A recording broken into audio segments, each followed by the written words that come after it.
In business, there's no room for guesswork. Every shipment matters. Every deadline counts. When you're trying to keep operations running smoothly, the last thing you need is uncertainty. That's why reliability is at the core of USPS Ground Advantage. From the moment your package is first scanned in, it moves through a secure nationwide network, aiding in a timely and accurate delivery. You get near real-time tracking so you can keep up with your shipments. And with affordable upfront pricing, there are no hidden fees or surprise surcharges to throw off your cost sheets. It all adds up to predictable deliveries you can depend on. Because knowing your logistics are handled lets you focus on everything else: your customers, your team, and the future you're building. Visit USPS.com/Ground Advantage to start shipping with confidence. USPS, official shipping sponsor of the NHL.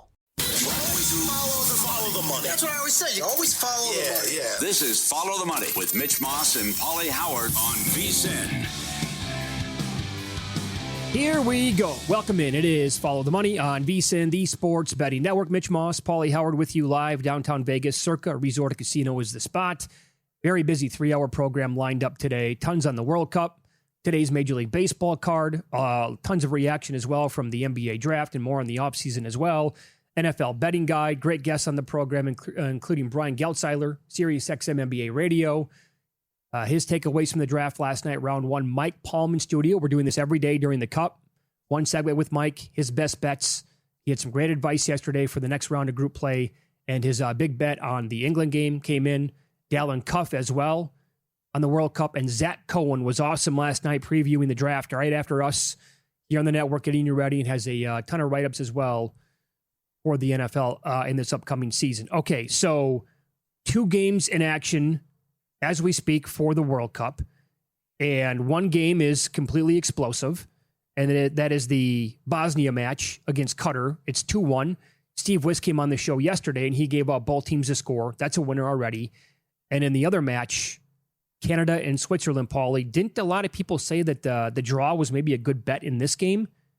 And right now, nothing really going on? Oh, no, there's been chances. Well, in terms of the scoreboard? Well, I can't believe the guy for Switzerland had a breakaway. It was mano a mano, him and the keeper, and he wouldn't shoot it.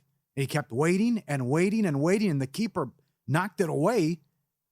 Switzerland appears to be the better team, but I know one of the coaches said this to the announcers: the worst way to get the draw is to play for the draw. So even though it could come in here and we're down to 1.5 under minus 160 now, and the draw is plus 125, Switzerland's outplayed them, should have the lead. But this is interesting where they both benefit with the draw, but there's certainly been plenty of chances here.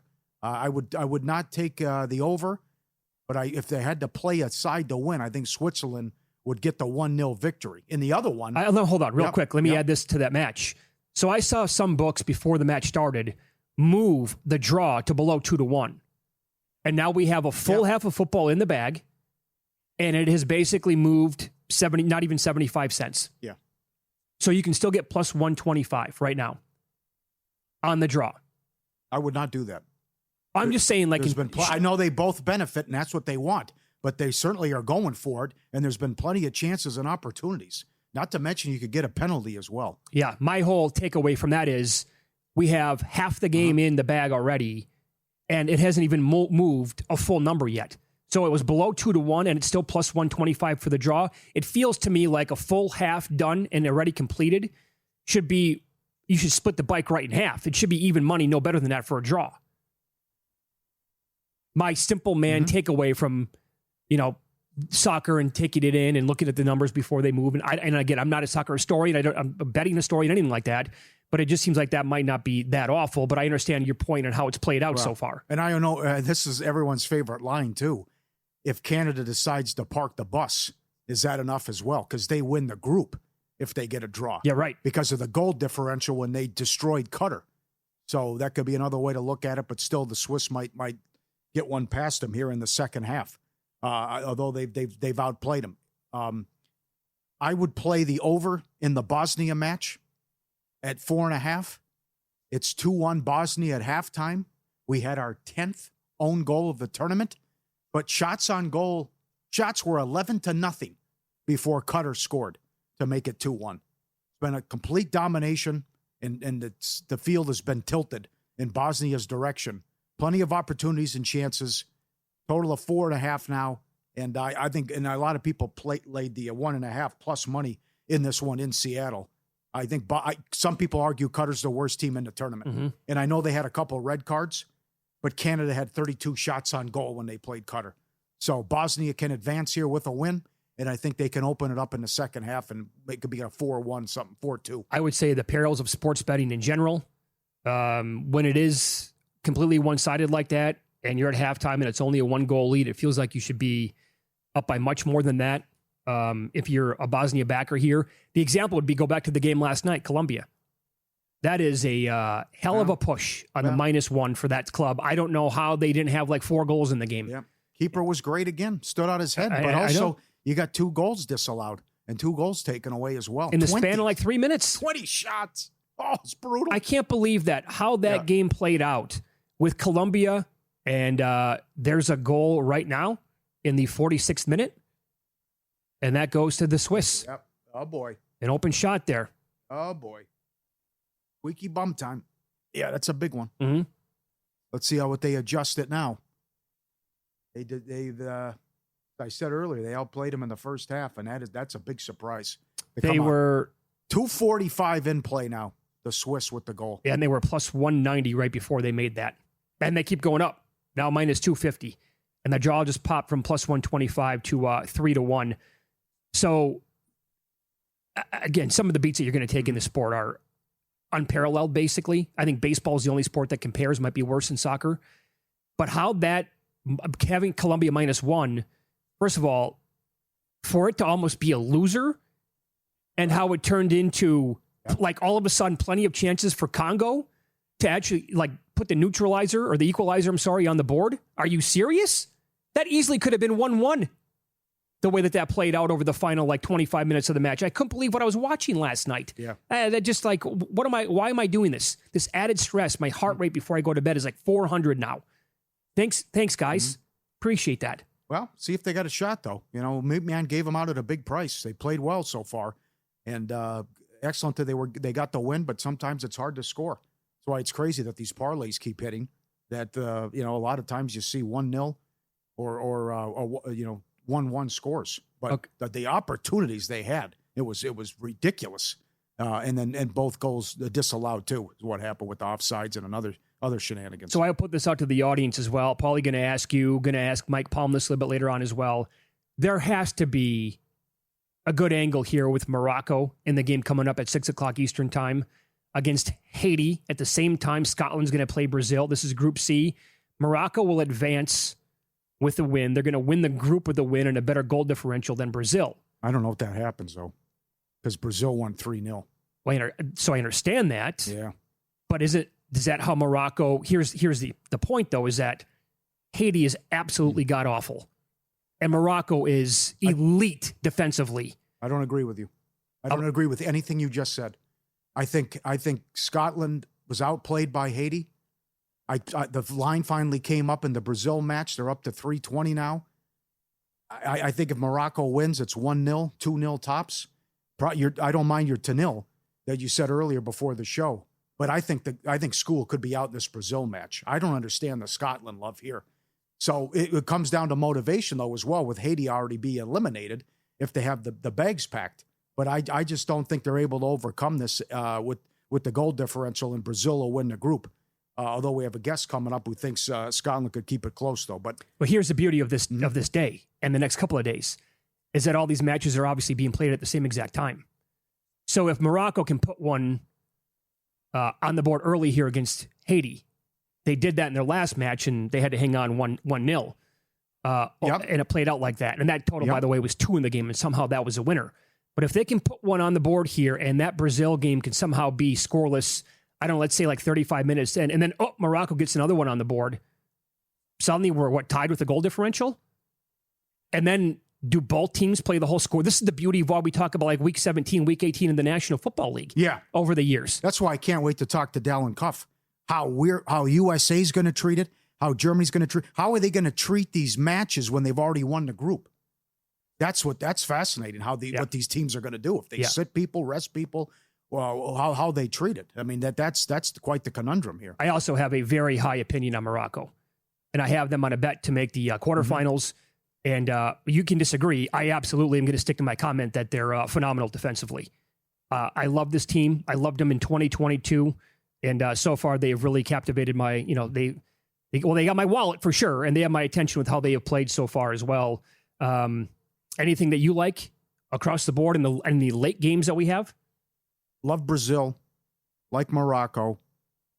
The late session's difficult, and here it is again, because Mexico has already won the group. So how do they treat it? And then the meat man loves the South Korea match over. Yeah. But South Korea, if South Africa's got a push here, and it really gets interesting if South Africa gets one early, because then you can see goals. But if South Korea scores early and they park the bus, then I think that's it. And then they advance and they get out of there with the win. But this goes back to, I don't know how Mexico's going to treat it here. And that's going to be I would say under 2.5 into Mexico. And I think South Korea is a pretty good price, though. I've been impressed with them. I thought they deserved the better fate and outcome against Mexico. I thought they outplayed them for portions of the first half. I think South Korea minus 160 in that range to win is a pretty good bet. And I think they get it done. Yeah, I've reached out and talked to a lot of people about these matches today. This is one from one pro bettor on the Mexico match tonight, pointing out that obviously they don't need to do anything, qualified with nothing really to gain. He told me that they're going to sit their yellow-carded players to protect against suspension. So this one could be more competitive than it should be. Under 2.5, minus 115 was a play for him. The keeper for Mexico is the absolute nuts, and their two top strikers have yellow cards. And this bettor has been betting Mexico under so far in the tournament. And I think that's a good angle right there. It opens. If Mexico loses, and if they fall behind early, then it gets interesting as well. What could happen? Is Czechia could push as well. What could happen? So that's wild. And I did some research too on that angle with what's going to happen in Kansas City. That Austria-Algeria match where you're better off losing, that's incredible. Based on who you could play if you win, this is phenomenal stuff. 0-0 detector on that match? That total's 1.5 in some places, yeah. Observations from the draft last night. We'll discuss teams who really helped themselves. The rich got richer, and discuss Rookie of the Year numbers coming up next year on VSiN.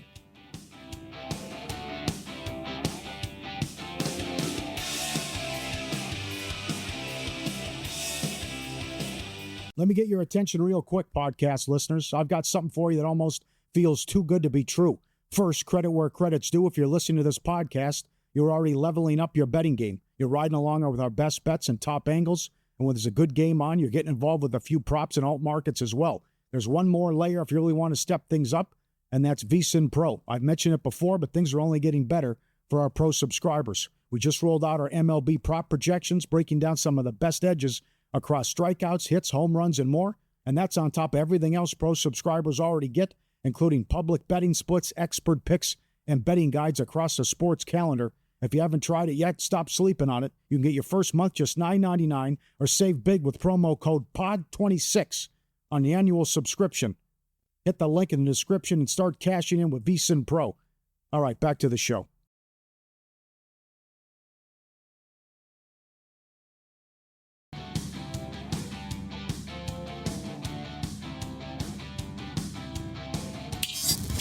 This is Follow the Money on VSiN.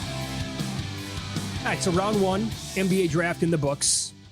Definitely lost a couple of bets on that based on Peterson going second overall.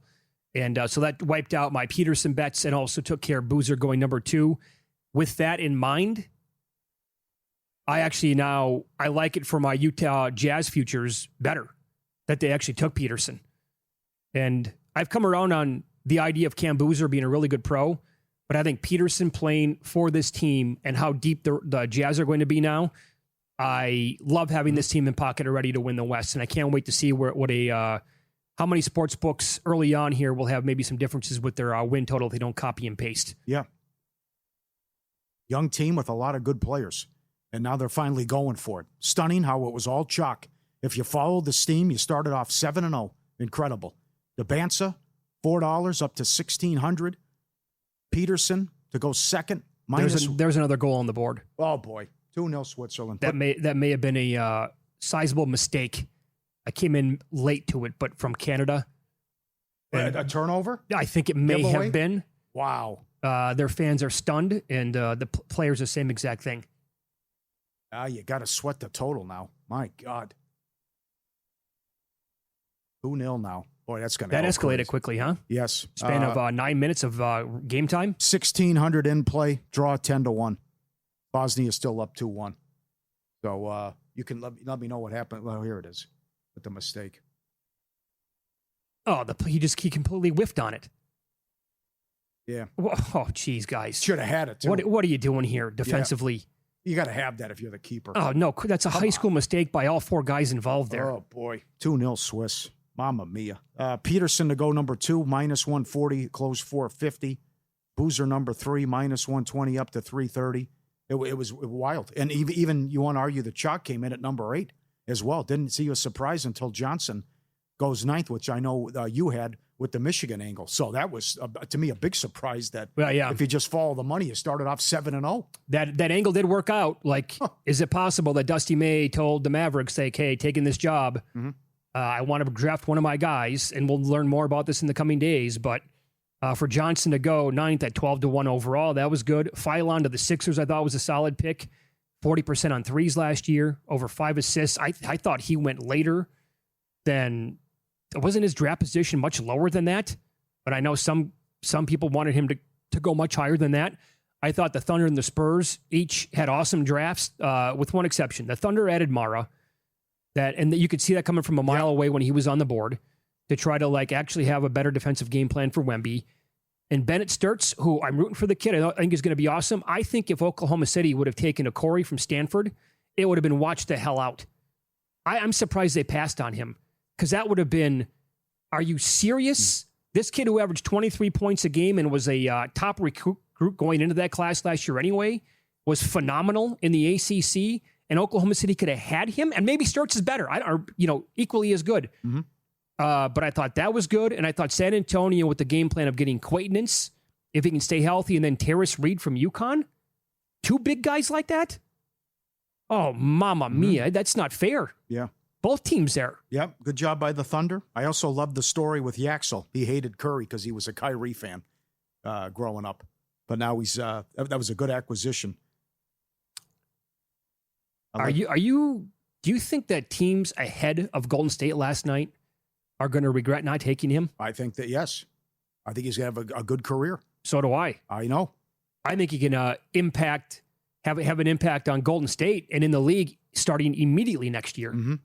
Now, to the point of betting him to win Rookie of the Year, I don't think I would do that because some of the usage rates for these players are going to be absolutely off the charts. You would figure Acuff is going to put up big numbers. He is going to. Good situation, at least to score. Yeah, he might average 20 a game as a rookie. Yes. And Boozer is going to have a chance to put up great numbers as well. I personally, look, I'm a big Charlotte Hornet guy going back to last year. I thought getting Steinbach and Christian Anderson out of Texas Tech, 42% on threes last year, 7.5 assists, 1.5 steals. Again, I'll just put it out there. As of today, you're telling me that the Miami Heat are going to have a higher power rating than Charlotte? I completely beg to differ. Mm-hmm. And I don't even... DraftKings put out 51.5 for a Heat win total.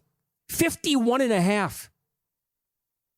We don't have DraftKings in this state. You absolutely must bet that under. Right. Health, number 1. Number 2, they don't have depth.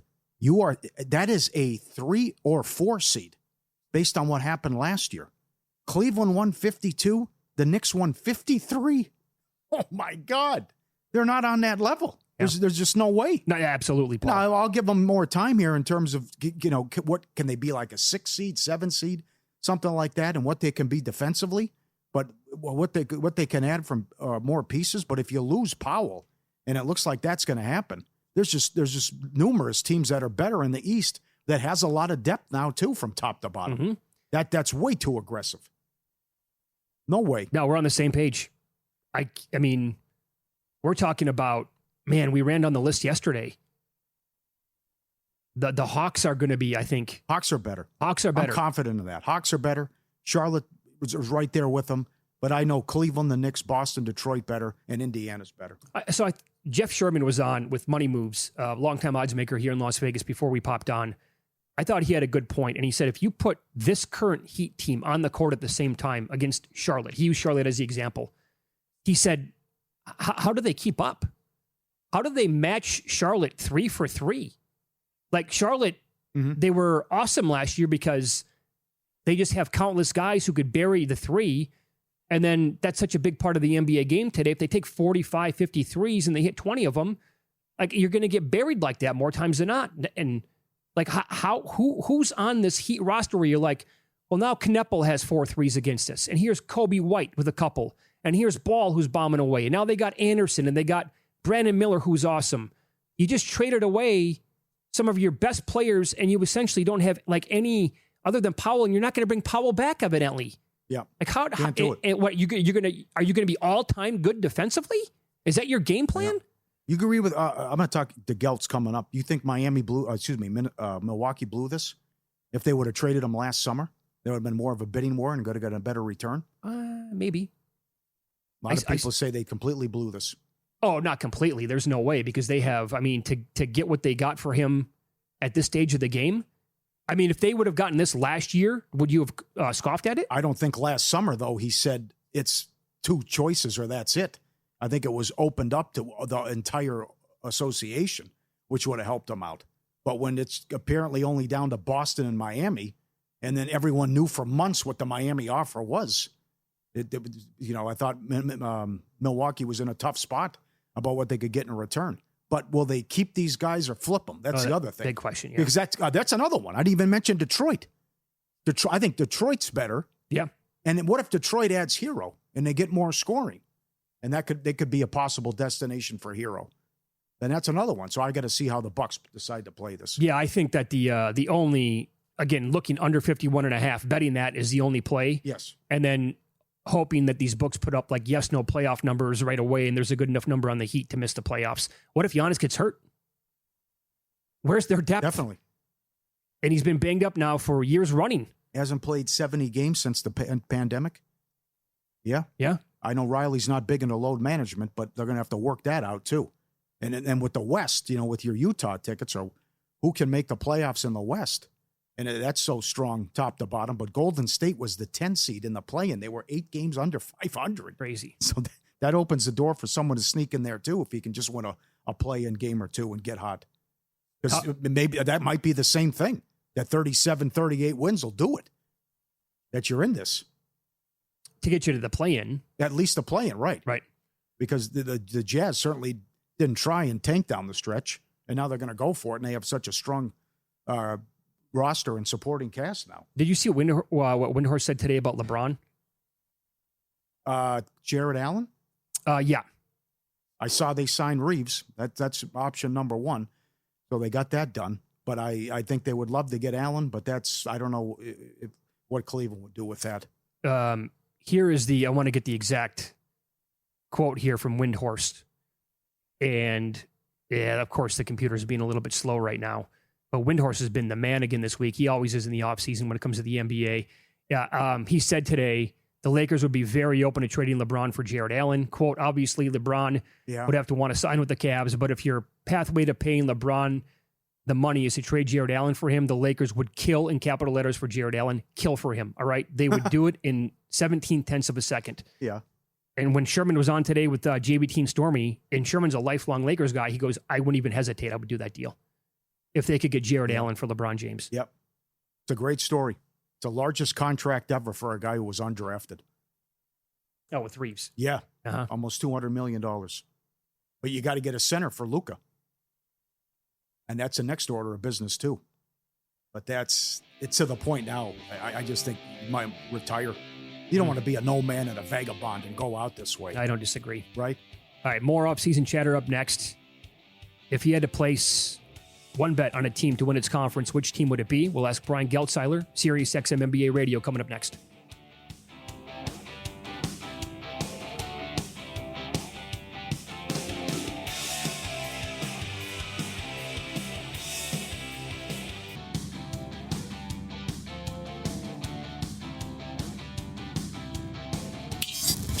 This is Follow the Money on VSiN. More NBA draft and off-season here. Maybe try to find a bet for next season as we go out to the Progressive Guest Line. Brian Geltzeiler joins the program. Love talking to this guy. You can follow him on X at BGeltzNBA. Does a great job on SiriusXM NBA as well. Brian, thanks for the time as always. We appreciate that. We were saying in the previous segment, kind of feels like the rich got richer last night, so to speak. Like Oklahoma City and San Antonio, to me, they killed it. What'd you make of those two drafts? And I guess maybe what else did you love?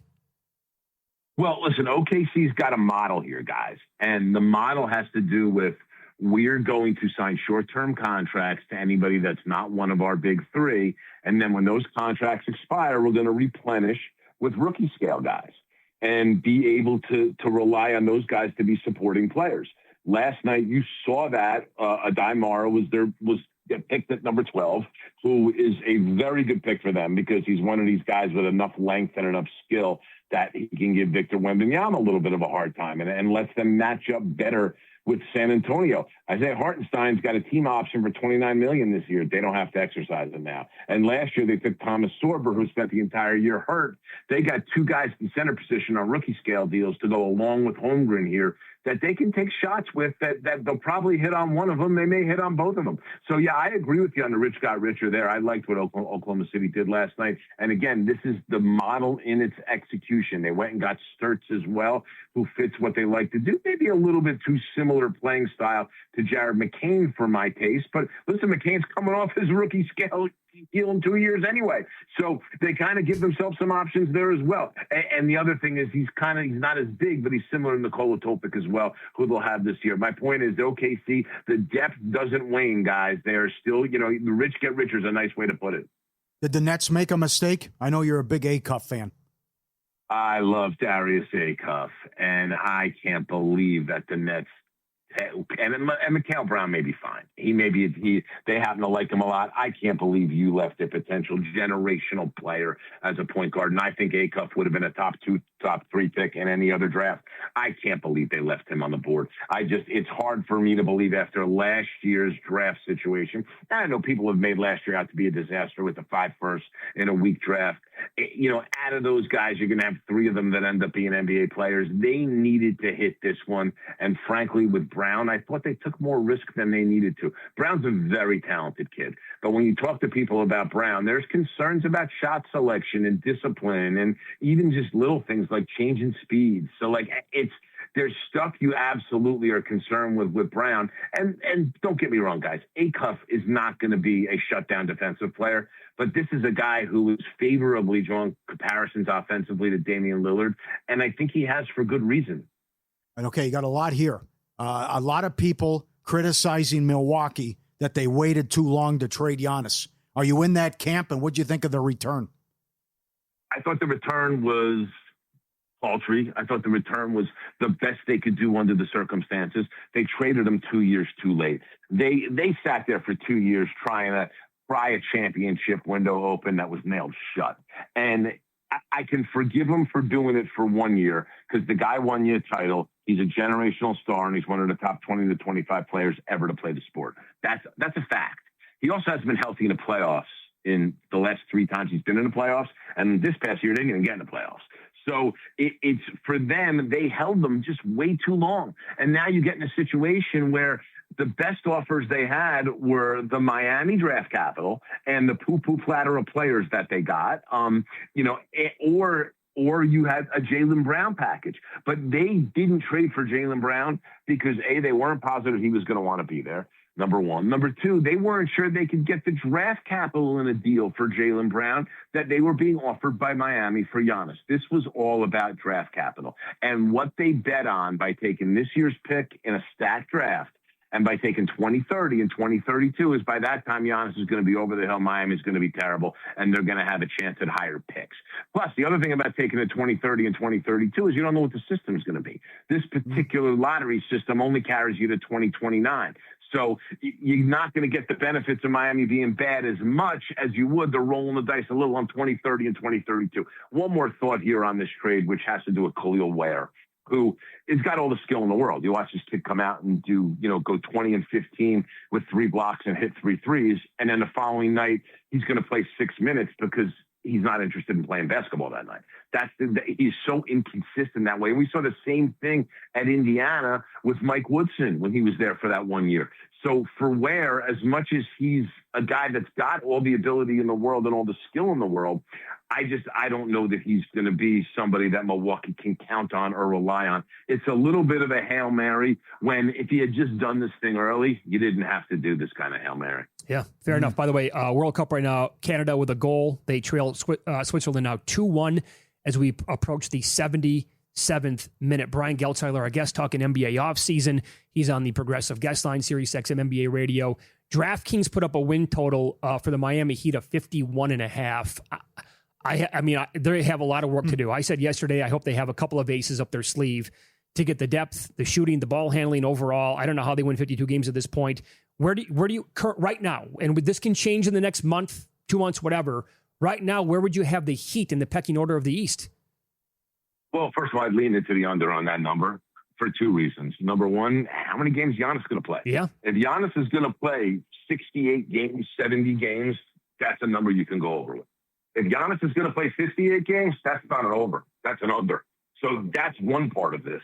The second thing is this. If you look at their cap situation, they need both Andrew Wiggins and Norm Powell. Norm Powell is a free agent. I have no idea how they're going to re-sign them both. And even if they do what they're trying, that Wiggins has got a player option. And they can essentially say to Wiggins, hey, take $8 million less this year, $10 million less this year, and we'll sign you for 2-3 years. We'll give you a couple extra years on your deal. And Wiggins may end up doing that. That's still not going to be enough to sign Norm Powell because this trade hard capped them at the first apron. So they're limited in what they can do. This is pretty much going to be their team. And when I look at them in the pecking order of the East, they're nowhere close to the Knicks.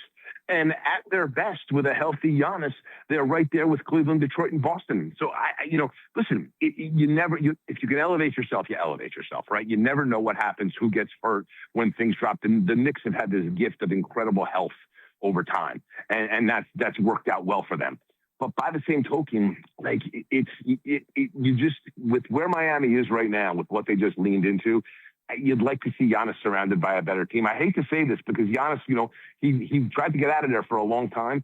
He may have gone from the frying pan into the fire here in terms of not having enough around him. Sure. What happens with Jaylen Brown? How does this play out? So listen, I think Jaylen Brown's probably going to get moved somewhere. But again, it's not going to be a pitch package. It's going to be a significant player. It's funny. I was on the radio in Utah this morning, and the guys I was on with, mentioned a potential trade to the Jazz with Lauri Markkanen as the main piece. I've heard crazier ideas. The Jazz have some other stuff to throw in. They have some draft capital for Boston. They can certainly give you another player or two underneath that are on rookie scale deals.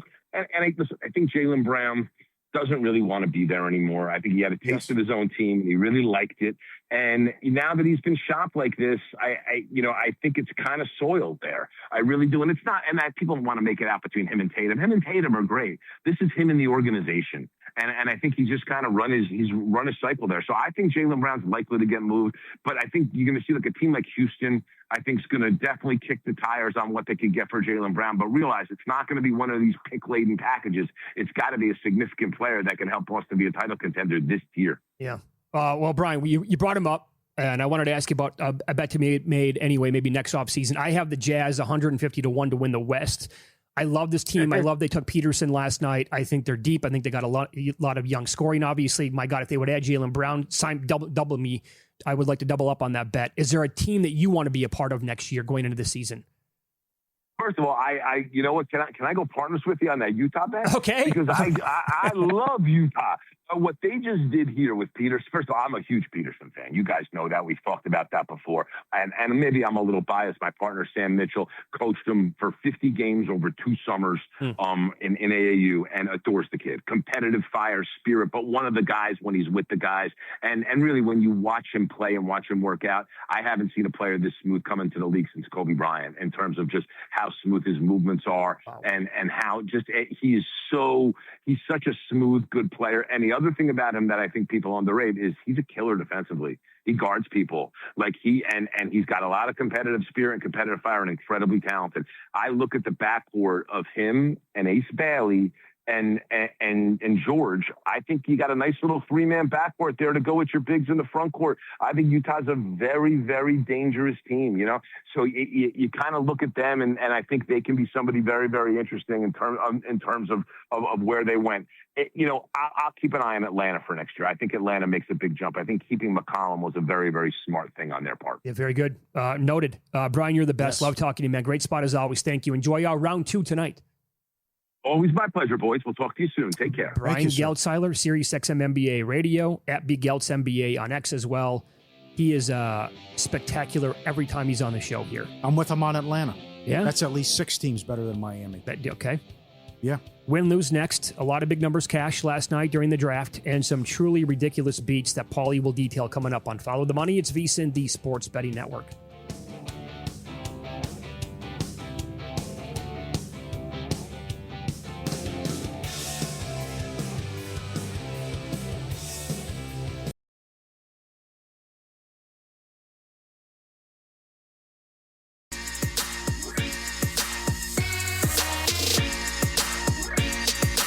Win Some, Lose Some is sponsored by the Sharp Plays. Were you a winner last night? Wow, winning. Or was it a rough one? Well, they can't all be winners, can they? Loser! You're a loser! Paulie Howard recaps the night in sports betting in Win Some, Lose Some. Coming down to the wire in soccer, sit tight. NBA draft, Johnson to the Mavs, 11-1. Anderson to the Hornets, 18-1. The moves at Paulie Market and DK, all on the money. Top 7 picks, all chalk. Peterson to go number 2 in the last couple days, went from 140 to 450. Boozer number 3, 120 to 330. Gabonsa number 1 overall, $5, closed 1,600. Swain to go 15th was 8-1. And I think he was talking about the guy in the mid-20s. Fran Fraschilla had a great line. Well, he plays in that league. No autopsy, no foul. But they said with that guy. I think he went 25th with what the Knicks did. Any other surprises to you, or what you liked, or big tickets that cashed? You are true that it seemed accurate that Mara to OKC was going to happen. What do we think of the Grizzlies? They kept backing up, adding second-round picks. There's got to be more to this, right? Is that the report that I saw today? Is that teams, if Memphis actually is serious about trading Ja Morant, teams are going to want like multiple picks along with it. Yeah. How about that fall from grace? Absolutely. He was one of the best guards in the entire league. Yeah. Nobody wants him, and you got to give up picks to get rid of him. England, Ghana, 0-0, 16-1. Draw plus 650. Croatia, 1-0, plus 550. Colombia, 1-0. Exact score, plus 450. Daily specials every day. Caesars, DraftKings, most strikeouts. Luzardo, 6-1. Most runs, Phillies, 15, 20-1. Depends where you bet it. Highest scoring game, 12-1. Subscribe, be part of the team. VSiN.com, our radio and podcast friends. You always want to see these tweets and videos at Paulie Does Vegas on Instagram. Send them in. We'll put you on like this listener did. They went out to take out the garbage. They thought they went on a walk without him. Not happy about it. They thought, I did that on air. We were doing a show locally, 15 years ago. When the German Shepherd would get a head start over the Husky would scream bloody murder just with a small lead, or think, hey, you're taking him on a walk without me. Here, this guy is like, oh, no, you left. You're going on a walk. What happened? No, I just took out the garbage, buddy. We're coming back. Come on, guys. I need to get my heart going here a little bit. I need to get my steps in. Yes, right. Yeah, they figured it out. That's excellent. And this guy, how about the guy standing in the water here? We're just waiting to throw the tennis ball out in the lake so I can go get it. Play a little fetch. Look at him here. Stand it up. Come on.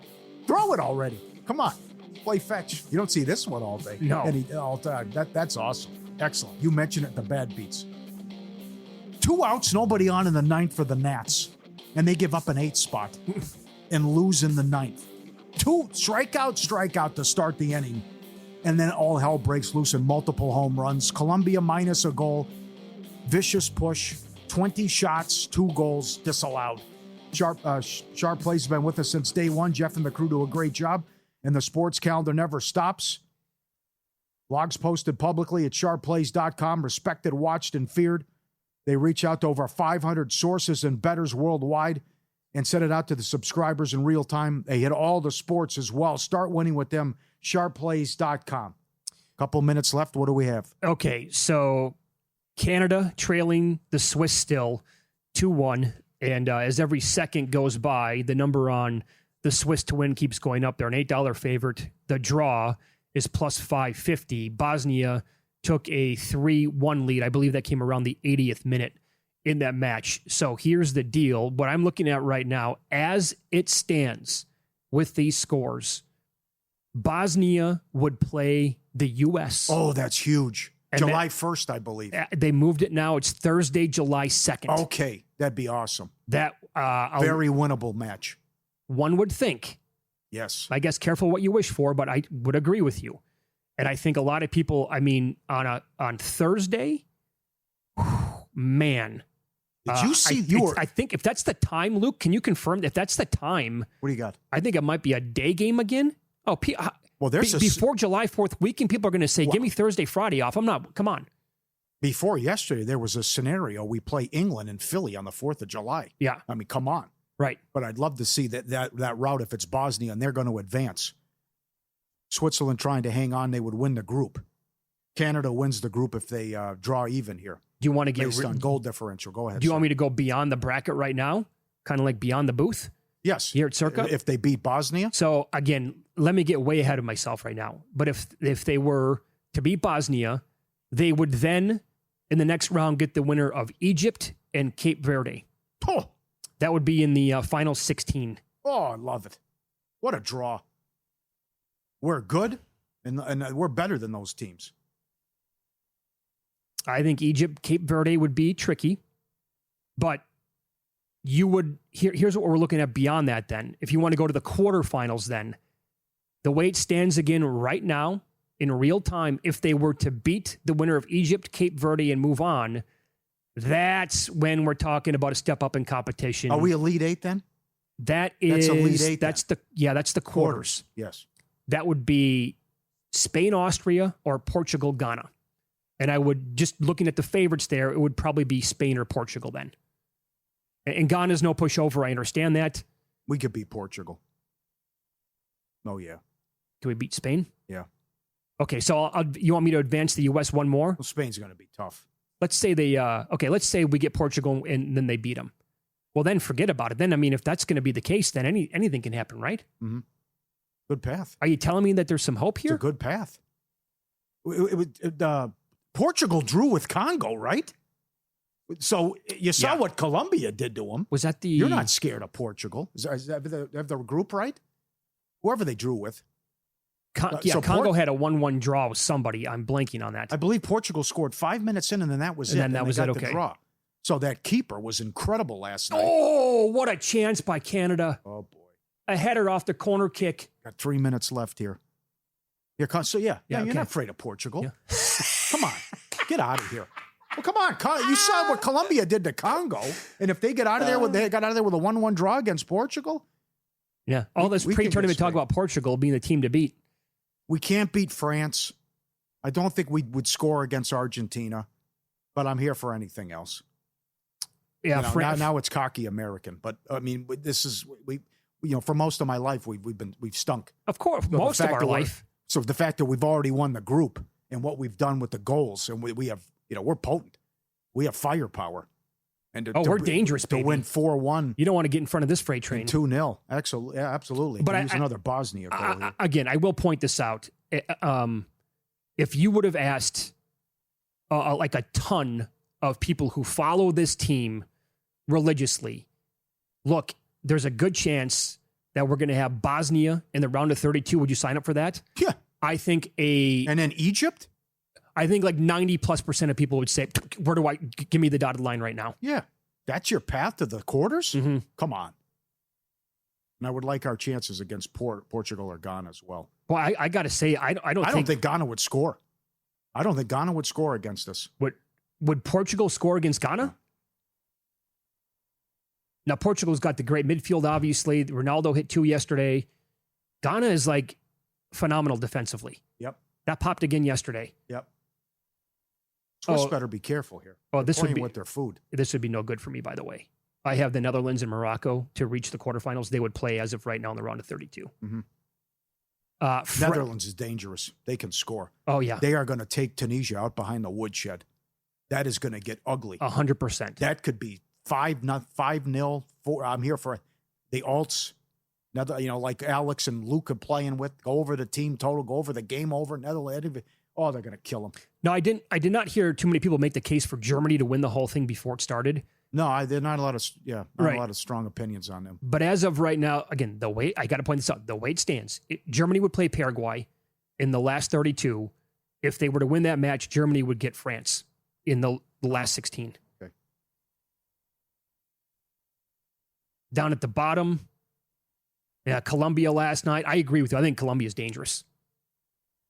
I don't think a 1-0 score was the true result from that game last night. They were much better. They dominated the game. Totally agree. Yep. Oh, what an opportunity. Another one? 30 seconds left. Oh, you know what? I'll say this right now. Sign me up for Colombia and Argentina. That would be the bottom half, and that would be in the quarterfinals. Yeah, hell of a match. Oh, that's a phenomenal match. And your Meat Man tickets got life there, too. Yeah. They could win that. This is it. So Switzerland's 30 seconds away from winning the group. Okay. Can they hang on here? Yeah, we'll have the result coming up. It's Follow the Money. Can't get enough of this. It's one of the best events I can ever remember. No hyperbole. Goals, and more goals. Oh, yeah. Exciting action. Perfect time zone for it. All these games, drawn out over 12 hours throughout the day. And we'll expand on the games that we have coming up tonight. Another chance for Canada. No good. The result's going to be in the books when we come back here on Follow the Money. It's VSiN, the Sports Betting Network.